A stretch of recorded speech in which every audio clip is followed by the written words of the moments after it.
Hey guys, it's Allison from Alison's Notebook, and today I'm going to be going over my day 2 of 30 days to a more minimal lifestyle, to decluttering. Not sure exactly what I'm calling it, but I decided to focus on my clothing because I've already done some work around that. And so if you guys want to see how I decluttered my clothing this week, then just keep watching. So if you guys missed the first video, I'm going to go ahead and link that down below. I was inspired by a YouTuber named MuchelleB. She has an ebook actually where she did 30 days to minimalism. She actually has the videos you can find on her channel for free. The ebook is only $10 USD. It's $15 if you're in Australia. I won't be doing every single thing in her challenge, but I want to do the things that I feel the most motivated to do, inspired to do. Like I mentioned in my last video, I've just been feeling really busy. I don't think I'm taking awesome care of myself, and I feel like this 30 days to minimalism challenge is going to help me to clear more space in my head and in my life. So I'm really excited about it. So I want to tell you guys how the process that I went through to make my wardrobe more minimal. Now, I also have a video on my channel on wearing the same outfit for 21 days, and my interest in that, my enjoyment of that whole experience actually led me to do some pretty serious cleaning of my wardrobe back then. And I realized after doing that challenge and then kind of playing around with creating versatile wardrobes, capsule wardrobes, that I wanted to operate more on a dress code basis for my wardrobe. There are things that I tend to wear all the time. I tend to know what my style is, and like I said, I really gravitate towards the same things every single day. My dress code has become mostly black and white, some blue, some orange, some purple. I've already cleaned out my wardrobe a whole lot. But I did use MuchelleB's guide to help me to clean it out even more and to help me to organize it a little bit. So like I already mentioned, I kind of operate on a dress code basis, which is something that MuchelleB alluded to but didn't really define. So she was saying in her challenge, when she cleaned out her wardrobe, she asked herself, does this make me excited? Does this fit me well and how it should? Have I worn it recently? Her style is like minimal, like her aesthetic is kind of to make sure that her clothing matches this minimal lifestyle that she's trying to achieve. So she asked herself that question. I asked myself those questions as well when I was going through this exercise. I also, like I already mentioned, kind of determined the colors that I'm attracted to, or at least the ones that I wear.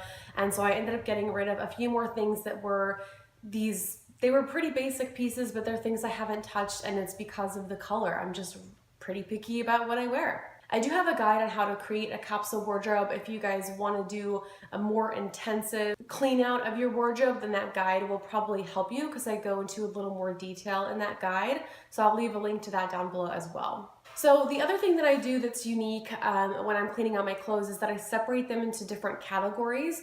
So obviously there's the category of things I want to keep. There's also a category of things I want to donate, and I feel like, of course, that's not unique. Everybody usually has those two categories.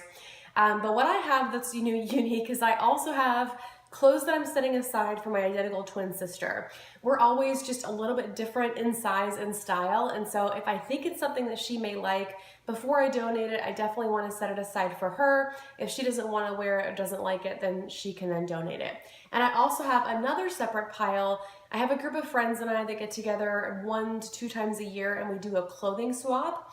And so I have some clothes that are set aside for the clothing swap based on sizes and quality. I have these 4 buckets, and I also have a drawer of clothes that are kind of in transition where I've worn them recently enough that I'm not quite ready to get rid of them, but they don't fit these parameters. I don't gravitate towards them a lot, so I probably am not going to return to them. So I have that kind of category as well. So some of the other questions that MuchelleB pointed out that I found helpful in this guide, and I'm reading from my notes here, which is why I keep looking down.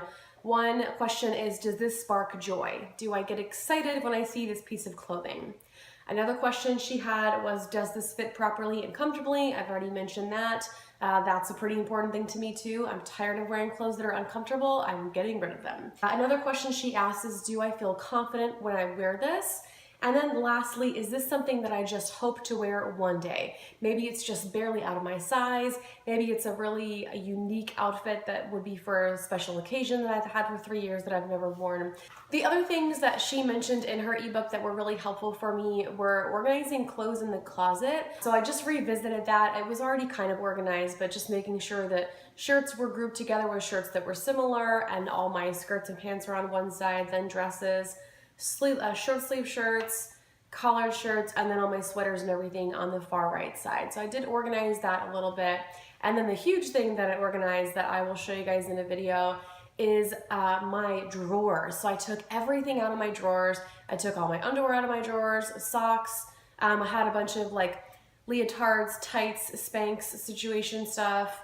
I had a whole drawer of t-shirts and shorts that were all jumbled together, and then my sleep clothing and my workout clothing. So I reorganized all that. I didn't get rid of a ton of stuff because I didn't have that much to begin with after my last purge, but I did this horizontal organization, vertical organization. So instead of folding clothes, I decided to roll them up so I can see more at one time.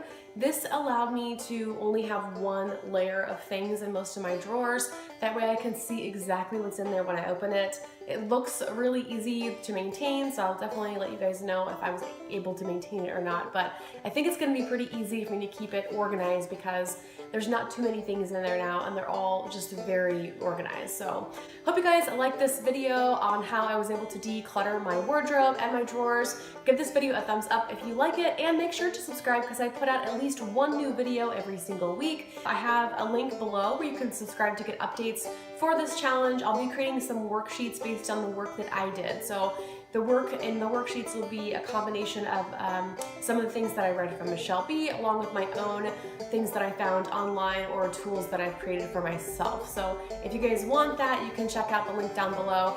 Thank you guys so much for watching, and I'll see you in the next video. Bye. Even my cat loves your show.